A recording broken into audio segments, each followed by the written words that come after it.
Today we will take a look at the best camera under $500 for this year. If you want to find more information, check out links down below. 5. GoPro Hero 10 Black. The Hero 10 Black is a much more user-friendly and refined version of its predecessor, and the most versatile action cam you can buy. The new slow-mo frame rates and wired data transfer modes are useful, while the snappier interface and small image quality improvements make it an enjoyable waterproof companion for adventures and B-roll footage. Its rivals now offer larger sensors and better value. The Hero 10 Black is built around the same 2.3 MP 1/2, 3-inch sensor as its predecessor and is waterproof down to 10 meters, but it's that new GP2 processor that unlocks most its new talents. Chief among these are some new shooting modes, including new 5 kelvins 60p, 4 kelvins 120p and 2.7 kelvins 240p options. GoPro has made a couple of subtle tweaks, and the big one for watersports fans is the new lens cover. This now has water-repelling hydrophobic coating, and it really works. The new lens cover was significantly better at repelling water, leaving no droplets to obscure your view. GoPro has made some changes to the default video settings on the Hero 10 Black.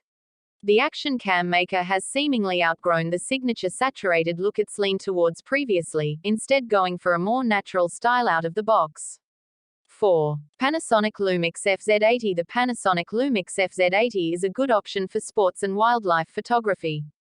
Its maximum shooting speed is also quite quick. The FZ80 is your typical bridge point and shoot. It marries a small image sensor to a big zoom lens, putting the two together in a body that's about the size of a small SLR. The FZ80 has Wi-Fi for image transfer and remote control. It works with the Panasonic Image app, a free download for Android and iOS. The FZ80 takes a little while to turn on, focus, and fire, about 1.8 seconds, due to its lens having to move in position to grab an image. But once it's on and ready to go, it's quite speedy. The autofocus system locks on in about 0.05 seconds at both the wide and telephoto end in bright light. In dim conditions it takes some time, about 0.9 seconds, to focus and fire at the wide end, and tends to hunt when acquiring focus at 1200 mm. The camera controls noise through ISO 1600, it doesn't mean that image quality is perfect through that setting. In reality you can shoot through ISO 400 without any noticeable drop in quality. 3. Panasonic LUMIX ZS80. The Panasonic LUMIX ZS80 is easy to handle. At 4.4 by 2.7 by 1.6 inches and 11.5 ounces, it's not pants pocket size, but it slips easily into a coat pocket or small purse. Long zoom is the main feature that keeps the compact camera market going. The ZS80's 30x range brings objects miles away into view. Thanks to a screen that tilts up 180 degrees, the LUMIX ZS80 is a competent selfie camera. The LUMIX ZS80 proves its worth at very long telephoto ranges far beyond what a smartphone can do. It also tops the Nikon A1000 a tad in sharpness. 2. Canon EOS M200. The Canon EOS M200 is the company's smallest, most affordable mirrorless camera.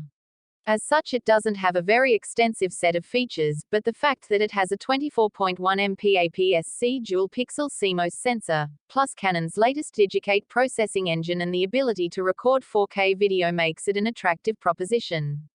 Despite having almost exactly the same pixel count and an updated processing engine, the Canon EOS M200 also has the same maximum continuous shooting rate as the M100. However, at 4 fps with continuous autofocusing and 6.1 fps in single AF mode, that's reasonable for an entry-level camera. We found that the autofocus system works very well, even in dim conditions, but the performance isn't quite so assured in 4K video mode when the focusing switches from phase detect to contrast-based detection. This is a serious limitation. It means the video mode you're most likely to want to use lacks the benefit of Canon's dual-pixel CMOS autofocus. This 3-inch 1,040,000 dot screen is very responsive, and it's easy to make setting selections and adjustments. Helpfully, the main and quick menus are both compatible with touch control. Images must be composed on the screen, as there's no viewfinder built in, and reflections can be problematic in bright sunny conditions. There's also no electronic level, which can make it difficult to get the horizon straight. 1. Canon EOS Rebel T7 EOS 2000D. The Canon EOS Rebel T7 EOS 2000D is a simple APS-C DSLR camera. It offers very good image quality, with little graininess present in images at high ISO levels, and feels decently comfortable to use. The camera itself is decently comfortable to operate but feels quite cheaply made and isn't rated as being weather sealed. The Canon EOS Rebel T7 is decent for landscape photography.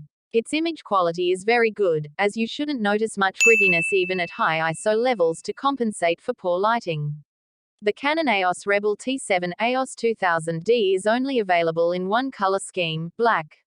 Wi-Fi and NFC connectivity are present, but there's no Bluetooth low energy option, as in the likes of the EOS Rebel T8i, EOS 850D.